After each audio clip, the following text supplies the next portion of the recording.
ಅನ್ನಭಾಗ್ಯ ಅಕ್ಕಿ ಅಕ್ರಮ ಮಾರಾಟ, ಇಬ್ಬರ ಬಂಧನ, ಲಕ್ಷಾಂತರ ಮೌಲ್ಯದ ಅಕ್ಕಿ ವಶ. ಗೋಕಾಕ್ ರಾಜ್ಯ ಸರ್ಕಾರದ ಮಹತ್ವಾಕಾಂಕ್ಷಿ ಅನ್ನಭಾಗ್ಯ ಯೋಜನೆಯಡಿ ಬಡವರಿಗೆ ವಿತರಿಸಬೇಕಾದ ಪಡಿತರ ಅಕ್ಕಿಯನ್ನು ಕಾಳಸಂತೆಯಲ್ಲಿ ಮಾರಾಟ ಮಾಡುತ್ತಿದ್ದ ಜಾಲವನ್ನು ಭೇದಿಸಿರುವ ಘಟನೆ ಬೆಳಗಾವಿ ಜಿಲ್ಲೆಯ ಗೋಕಾಕ್ನಲ್ಲಿ ನಡೆದಿದೆ. ಖಚಿತ ಮಾಹಿತಿ ಮೇರೆಗೆ ದಾಳಿ ನಡೆಸಿದ ಪೊಲೀಸರು ಇಬ್ಬರು ಆರೋಪಿಗಳನ್ನು ಬಂಧಿಸಿ ಸುಮಾರು 1 ಲಕ್ಷ ರೂಪಾಯಿ ಮೌಲ್ಯದ ಅಕ್ಕಿ ಹಾಗೂ ವಾಹನವನ್ನು ವಶಪಡಿಸಿಕೊಂಡಿದ್ದಾರೆ. ಘಟನೆಯ ವಿವರಗಳ ಪ್ರಕಾರ, ಗೋಕಾಕ್ ತಾಲೂಕಿನ ಗಿಳಿಹೊಸೂರ ಗ್ರಾಮದಲ್ಲಿ ಪಡಿತರ ಅಕ್ಕಿಯನ್ನು ಅಕ್ರಮವಾಗಿ ಮಾರಾಟ ಮಾಡಲಾಗುತ್ತಿದೆ ಎಂಬ ಮಾಹಿತಿ ಲಭ್ಯವಾಗಿತ್ತು. ಈ ಕುರಿತು ಗೋಕಾಕ್ ತಹಶೀಲ್ದಾರ್ ಕಚೇರಿಯ ಆಹಾರ ಶಿರಸ್ತೇದಾರರಾದ ಈಶ್ವರ ಬಸಪ್ಪ ದಯನ್ನವರ ಅವರು ಗೋಕಾಕ್ ಗ್ರಾಮೀಣ ಪೊಲೀಸ್ ಠಾಣೆಗೆ ದೂರು ನೀಡಿದರು.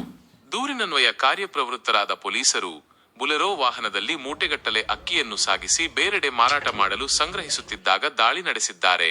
ಈ ಸಂದರ್ಭದಲ್ಲಿ ಕೆಂಚಪ್ಪ ಶಿವಪ್ಪ ಬುಳ್ಳಿ ಮತ್ತು ರಾಮಸಿದ್ದ ಯಲ್ಲಪ್ಪ ಮೂಕಗೋಳ ಎಂಬ ಇಬ್ಬರು ಆರೋಪಿಗಳನ್ನು ಬಂಧಿಸಲಾಗಿದೆ. ಬಂಧಿತರಿಂದ ಒಟ್ಟು 94,820 ರೂಪಾಯಿ ಮೌಲ್ಯದ 4,310 ಕಿಲೋಗ್ರಾಂ ತೂಕದ 98 ಅಕ್ಕಿ ಚೀಲಗಳನ್ನು ವಶಪಡಿಸಿಕೊಳ್ಳಲಾಗಿದೆ. ಅಲ್ಲದೆ ಈ ಅಕ್ರಮ ಸಾಗಾಟಕ್ಕೆ ಬಳಸಲಾಗುತ್ತಿದ್ದ ಬುಲೆರೋ ಪಿಕಪ್ ವಾಹನವನ್ನು ಸಹ ಪೊಲೀಸರು ವಶಕ್ಕೆ ಪಡೆದಿದ್ದಾರೆ. ಬಂಧಿತ ಆರೋಪಿಗಳನ್ನು ನ್ಯಾಯಾಂಗ ವಶಕ್ಕೆ ಒಪ್ಪಿಸಿ ಪೊಲೀಸರು ಹೆಚ್ಚಿನ ವಿಚಾರಣೆ ನಡೆಸುತ್ತಿದ್ದಾರೆ. ಬಡವರ ಹಸಿವು ನೀಗಿಸಬೇಕಾದ ಸರ್ಕಾರದ ಯೋಜನೆಯ ಅಕ್ಕಿಯನ್ನು ದುಷ್ಕರ್ಮಿಗಳು ಹಣದಾಸೆಗಾಗಿ ಕಾಳಸಂತೆಯಲ್ಲಿ ಮಾರಾಟ ಮಾಡುತ್ತಿರುವುದು ಸಾರ್ವಜನಿಕ ವಲಯದಲ್ಲಿ ತೀವ್ರ ಆಕ್ರೋಶಕ್ಕೆ ಕಾರಣವಾಗಿದೆ. ಇತ್ತೀಚೆಗೆ ಈ ಭಾಗದಲ್ಲಿ ಅಕ್ಕಿ ಕಳ್ಳರ ಹಾವಳಿ ಹೆಚ್ಚಾಗಿದ್ದು, ಸಂಬಂಧಪಟ್ಟ ಅಧಿಕಾರಿಗಳು ಇಂತಹ ಕೃತ್ಯಗಳನ್ನು ತಡೆಯಲು ಕಠಿಣ ಕ್ರಮ ಕೈಗೊಳ್ಳಬೇಕೆಂದು ಸ್ಥಳೀಯರು ಆಗ್ರಹಿಸಿದ್ದಾರೆ. ಈ ಸುದ್ದಿಯ ಪ್ರಾಯೋಜಕರು MOS electronics. TV, fridge, air cooler, washing machine, LED TV, grinder ಸೇರಿದಂತೆ ಮನೆಯಲ್ಲಿ ಬಳಕೆಯಾಗುವ ಎಲ್ಲ ತರಹದ ಸಾಮಾನುಗಳು, ಎಲ್ಲ multi brand products Bajaj EMI ಕಂತುಗಳಲ್ಲಿ ಸಿಗುತ್ತವೆ. ಎಲ್ಲ ರೀತಿಯ ಕ್ರೆಡಿಟ್ ಕಾರ್ಡ್ ಮತ್ತು ಡೆಬಿಟ್ ಕಾರ್ಡ್ಗಳನ್ನು ಇಲ್ಲಿ ಸ್ವೀಕರಿಸಲಾಗುತ್ತದೆ. ಎಂದೇ ಭೇಟಿ ನೀಡಿ.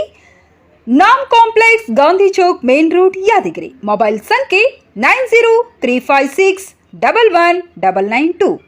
ನಂದು ಈಶ್ವರ ಬಸಪ್ಪ ದಯಣ್ಣವ್ರು ಅಂತಾರೆ, ಫುಡ್ ಸರಸ್ತರ ತಹಸೀಲ್ದಾರ್ ಕಾರ್ಯಾಲಯ ಗೋಕಾಕದಲ್ಲಿ ಕೆಲಸ ಮಾಡ್ತಿದ್ದೀನಿ. ಈಗ ತಮ್ಮ ಮೀಡಿಯಾದವರು ಮೆಸೇಜ್ ನೀಡಿದ ಪ್ರಕಾರ ನಾನು ಇಲ್ಲಿ ಕನಗಾಂವ್ ಗಿಳಿಹೊಸೂರ ಗ್ರಾಮಕ್ಕೆ ಬಂದು ಚೆಕ್ ಮಾಡಿದ್ದೀನಿ. ಇಲ್ಲಿ ನಮ್ಮ ರೇಷನ್ ವಿತರಣೆ ಏನು ಮಾಡ್ತಾರಲ್ಲ ಅದರದ ಅಕ್ಕಿಗಳನ್ನ ಇಲ್ಲಿ ಸ್ಟೋರ್ ಮಾಡಿ ಇಟ್ಟಿದ್ದಾರೆ ಇವರು ಅಕ್ರಮವಾಗಿ. ಇದಕ್ಕೆ ಹೊರತಕ್ಕೆ ಯಾವುದೇ ಲೈಸೆನ್ಸು ಇಲ್ಲ, ವಗೈರೆ ಇಲ್ಲ. ಅದಕ್ಕೆ ನಾವು ಅದರ ಪ್ರಕಾರ ಬಂದು ಅವನ್ನೆಲ್ಲ ಚೆಕ್ ಮಾಡಕತ್ತೀವಿ. ಸುಮಾರು ಒಂದು 100 ಚೀಲ ಮಟ್ಟ ಆಗ್ಬೋದು. ಎಷ್ಟದ ಅನ್ನೋದು ನಾವು ತೂಕ ಮಾಡಿ ನಾವು ಅವ್ರ ಮೇಲೆ FIR ಮಾಡ್ತೀವಿ. ಪೊಲೀಸರು ಯಾವ ರೀತಿ ಆಕ್ಷನ್ ಹಾಕಿ ಸರ್ ಅವ್ರ ಮೇಲೆ? ಅವರು FIR ಮಾಡ್ತೀವಲ್ರಿ, ಪೊಲೀಸರು ಅವ್ರದ್ದು ಇನ್ವೆಸ್ಟಿಗೇಷನ್ ಮಾಡ್ತಾರೆ. ಮುಂದೆ ಅವರು ಏನು ಮಾಡ್ಬೇಕು ಅನ್ನೋದನ್ನ ಅವ್ರ ಮೇಲೆ ಆಕ್ಷನ್ ತಗೋತಾರೆ. ನಾವು ನಮ್ಮ ಚೀಲದಾಗ ಇವೆಲ್ಲ ಅಕ್ಕಿ ಅದಾವ. ನಮ್ಮ ರೇಷನ್ ಚೀಲದಾಗನ ಅಕ್ಕಿ ತಗೊಂಬ ಸ್ಟೋರ್ ಮಾಡಿದಾರೆ ಇವರು. ಮತ್ತು ನಾವು ಅದನ್ನ ಚೆಕ್ ಮಾಡಿ ನೋಡೋಕ್ಕಾಗಲಿ ನಮ್ಮ ಅಕ್ಕಿನ ಅಂತೇಳಿ ಕಂಡು ಬರತ್ತಾವ ನಮಗೆ. ಅದಕ್ಕೆ ಅವ್ರ ಮೇಲೆ FIR ಮಾಡ್ತೀವಿ. ಮುಂದೆ ಪೊಲೀಸರು ಇನ್ವೆಸ್ಟಿಗೇಷನ್ ಮಾಡ್ತಾರೆ. ಎಲ್ಲಿಂದ ತೊಗೊಂಬಂದ್ರು ಏನು ಅದನ್ನು ಅವರು ವಿಚಾರಣೆ